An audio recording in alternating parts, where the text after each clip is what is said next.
second. I was a little confused about it because I'm like, damn, the Himyarites, okay.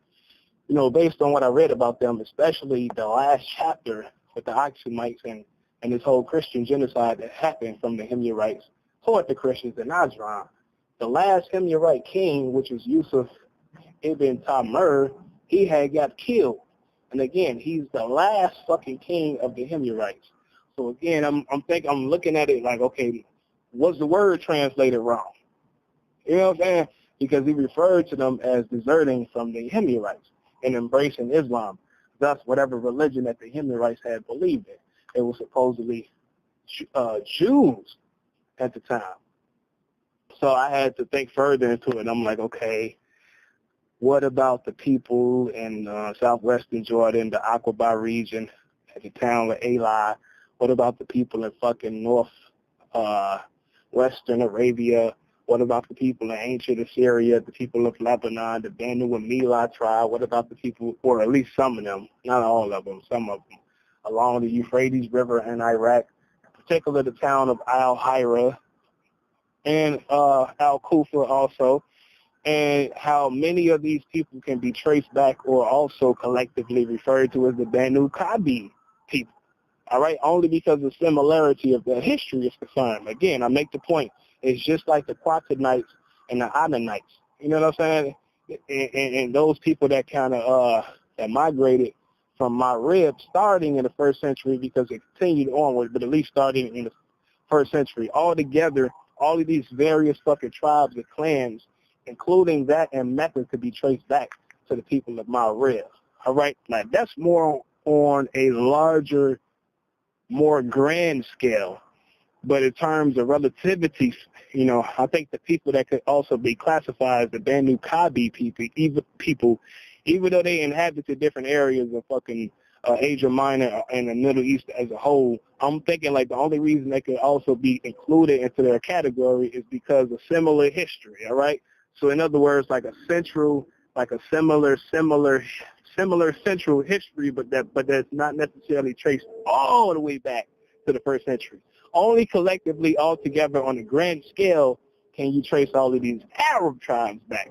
But as far as like those clans during this time that could be also classified under the Banu Kabi people, you know, you can classify them like that from a relative standpoint. I can't use my wordplay right now, whatever. But from a relative standpoint, only because of the closeness of their history. All right, regardless of where some of these people went to. So when I go back and I'm thinking about the people that he referred to as the Himyarites, I'm like, maybe only because they're descendants of that group. All right, so he's going to collectively refer to them as the Himyarites. So in my mind, I'm like, there's a possibility that Zer-Ah could have been in Sinai, because that's where the Himyarites ruled from during this whole genocidal episode that occurred 100 years before that. So I'm like, either this could be like a small fucking village within Sinai, or it's a town of a sort within proximity or around Sinai. Now, reason why I think that's also a possibility is because even though Mut'af ibn Jabal was placed as the Qazi of Al-Jannad, Muhammad did write in his letters that he was also in a mill outside of that, which means he may not necessarily have full jurisdiction elsewhere, but he would go into other areas and collect their sadaqahs as well. Now, bringing it back to Sinai, I'm going to go ahead and include this.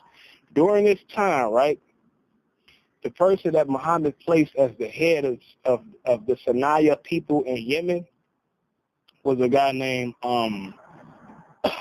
Muhajir, Al-Muhajir. Other areas too, but as far as like Sinai is concerned, he was placed as the head of the people there. But the commander, a military commander, was a guy named Khalid ibn Sa'id. Now he was the commander of those people. Now later on, a little bit had changed, because there's another guy named Yazid ibn Labad who had became like a co-leader there as well. Even though Al-Muhajir maintain his position there as well, but that's irrelevant right now.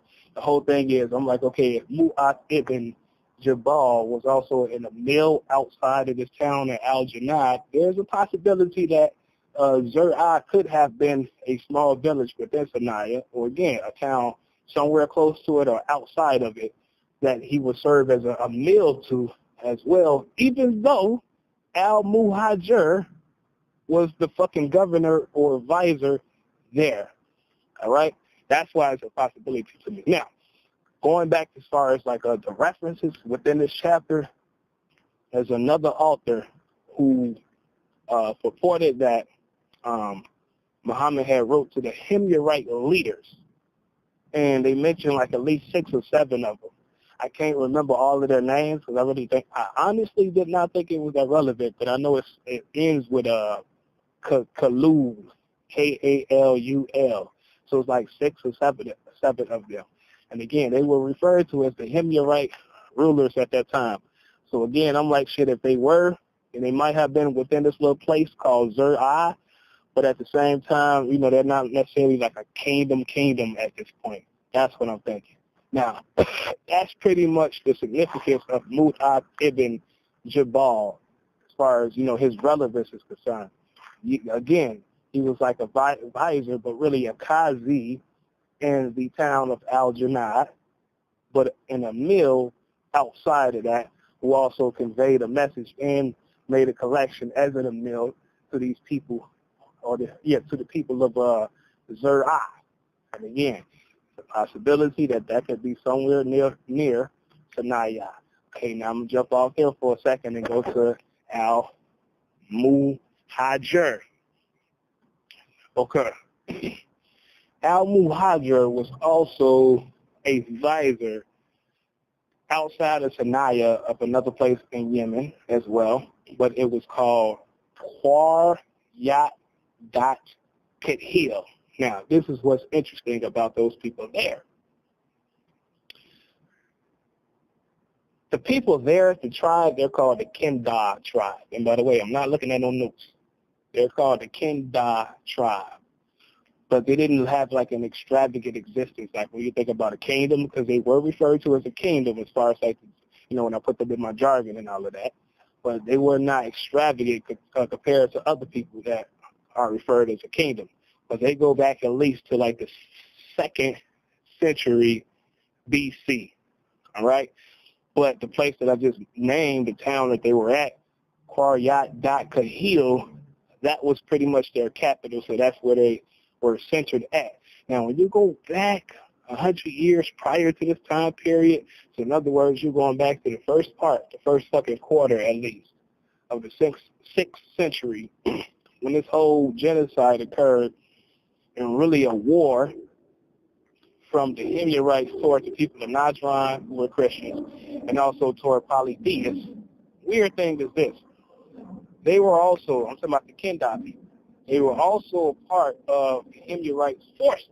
Now, they were polytheists. The reason why it is noted that way is because of their capital that I just mentioned, Qaryat-Kathil, even though it's named something else today. Today it's called Qaryat al-Faw, or Fall, F-A-W. But there's remnants of some of their idols that they worship, because they worship like a god called Astar, you know, and they can, you know, that god in particular translates to different names, but for the most part, they were polytheists. That's the god that they had deified. But during this time period in the early, like I said, the first quarter of the 6th century, you know, they fought against the Christians in Najran there also. So they were under the rule of the Himyarites as well. Now, if the Himyarites were persecuting polytheists, again, that means those people, the Kinda tribe, had no choice but to do that. Otherwise, they would have faced death as well. So, that's the history of those people. But that's the area that they also lingered at when Al-Muhajir was placed as the governor over those people. I feel like I'm forgetting something. I think it's something else a little bit more significant about those people that I wanted to highlight on here. so I don't forget about it either. Because, like I said, I don't do just the repeat shit, the memory. What was it?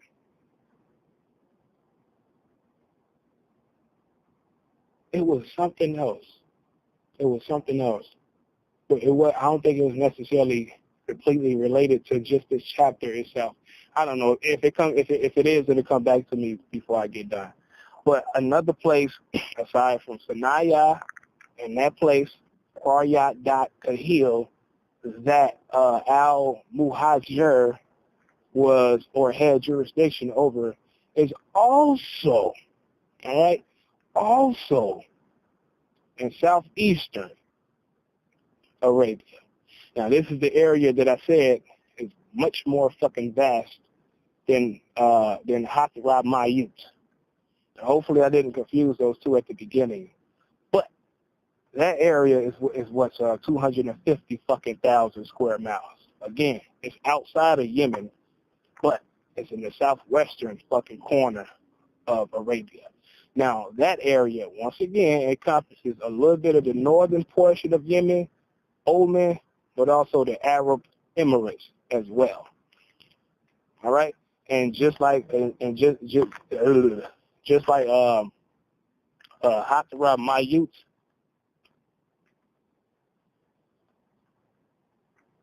our Rimal is vast.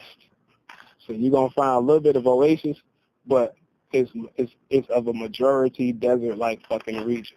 So that means you're gonna find like a disaggregate of clans and tribes of people there. And even though they really didn't say too much beyond that, more than likely, if you're gonna find like a disaggregate of clans and tribes there, when Al-Muhajir went there and conquered that area, I'm assuming that at least a great majority of the people eventually converted to Islam as well, especially due to the benefits that will be brought their way in part, all right, from this overall treasury. So that is my perspective on that. I don't think I'm missing anything else. I think that's like pretty much it. Hopefully I'm not forgetting no towns. So you got, I think I pretty much got all the towns. I mentioned Zabad, I mentioned Aden, Al-Janat, Qaryat, Kahil, Ari Mall, Hatharab Mayut, Najran, again, that ain't nothing but just like, a little bit of additional information, more so reiteration than anything else. And I think that's it. Now, as far as like the terms of the Sadakas, that's the part I need to mention to get that out the way. Again, part of the terms from a universal standpoint, and when I say universal, I mean this applies to anyone, any group, any tribe, any settlement that decided to convert to Islam. Because even though like a settlement may have convert, you still had a population within this fucking settlement that did not convert. That's what I was going to mention about the Kendar people. Well, not the Kendar people, but the people of Zur-Ah. And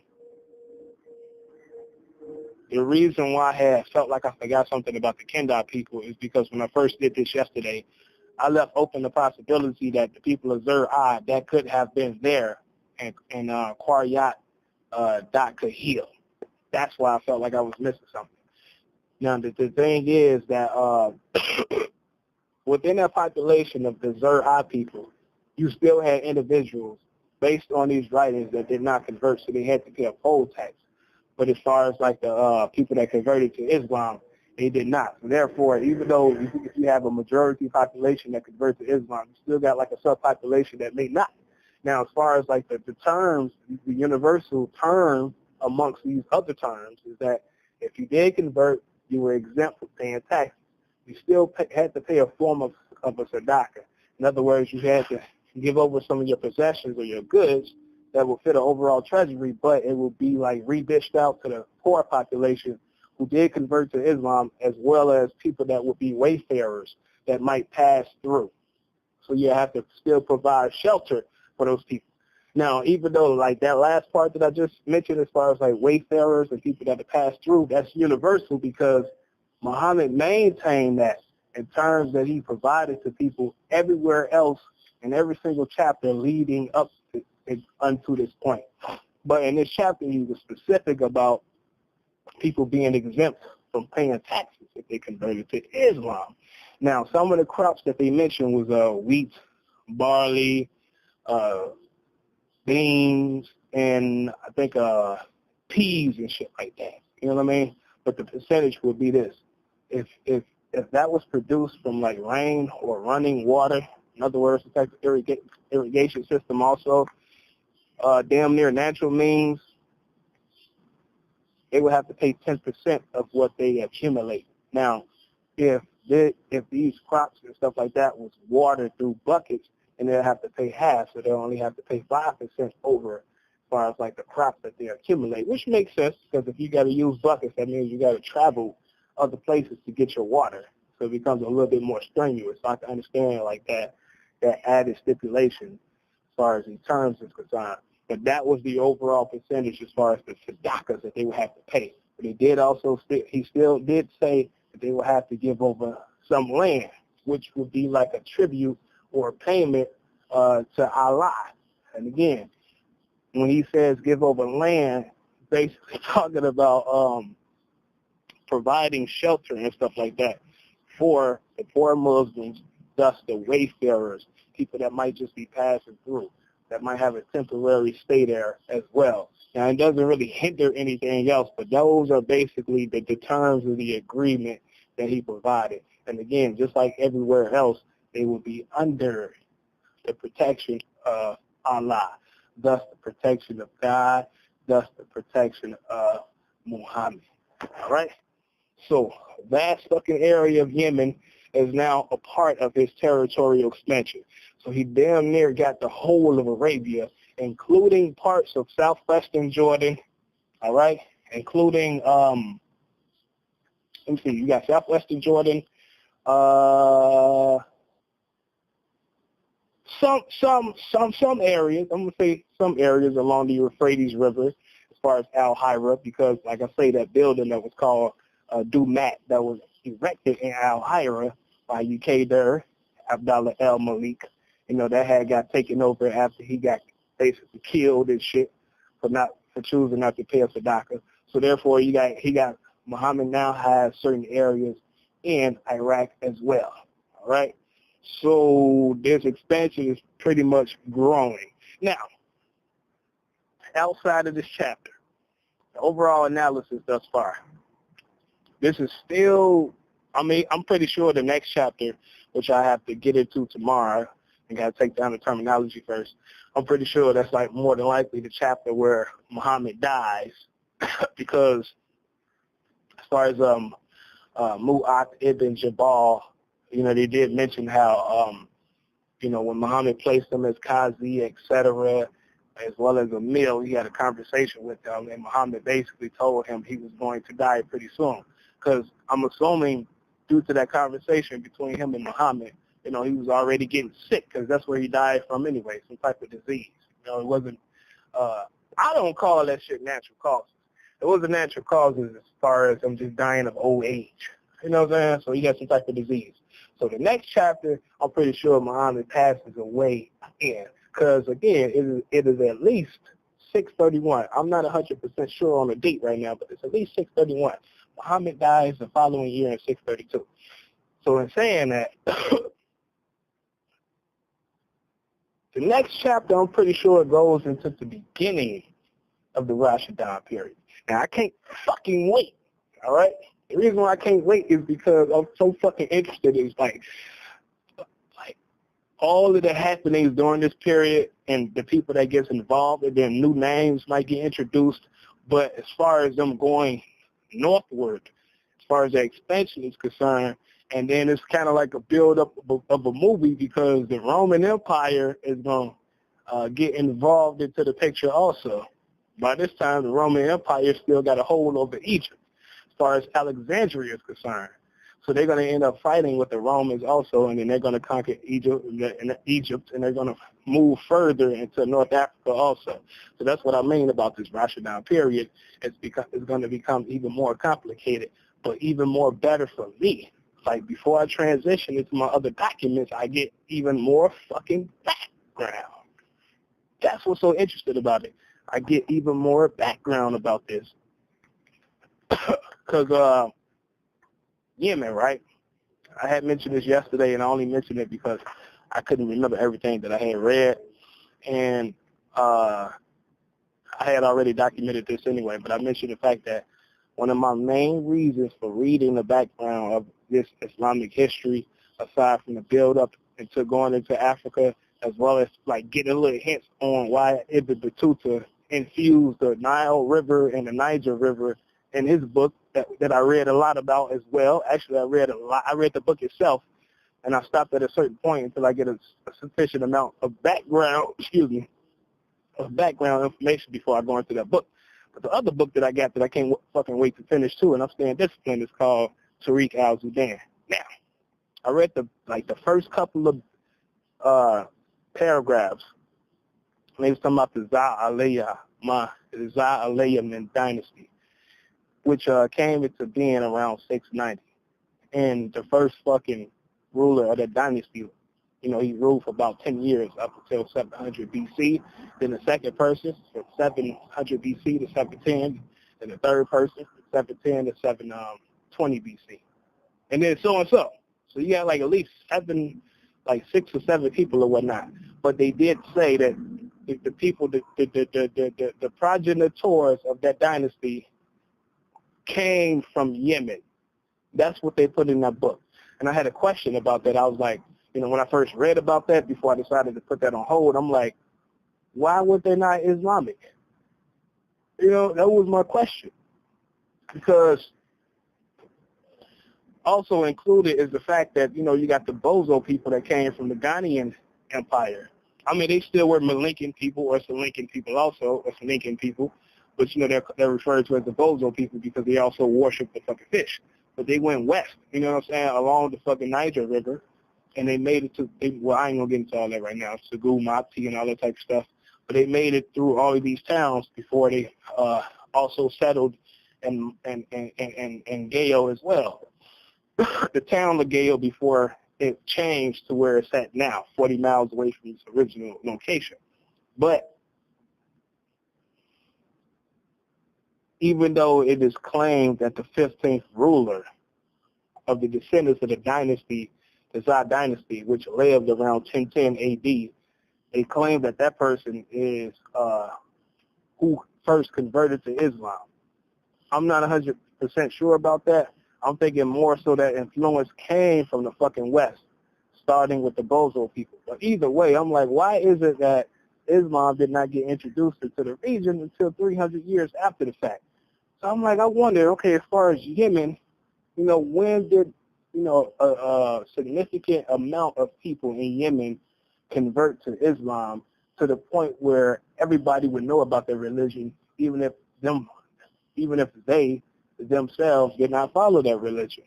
That was my question. So I was patiently reading this book, and like I say, even though I got my answer so far, I'm still not going to switch, because I still want to get up into a certain period, definitely past 611 AD, even though I know a lot about it, but only because these are like original documents, I feel like I'm going to learn even more about it.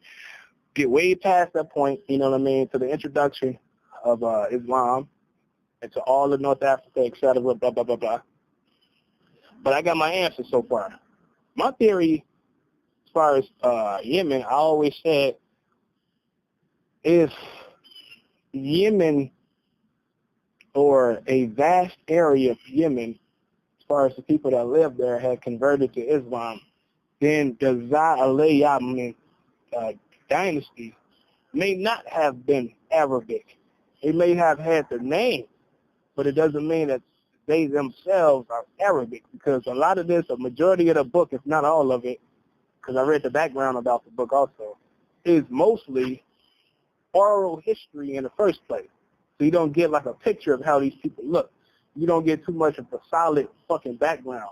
It is basically orally transmitted, which means there's going to be some exaggerations. So I'm thinking about the Negus, and at least some of the Negus kings that I know about. I'm like, shit. I'm thinking about Ashama ibn Abjar. He was definitely Ethiopian. I'm thinking about Izana. He was definitely Ethiopian. But as far as Ashama ibn Abjar, that was an Arabic name. Because Ibn, once again, means son of.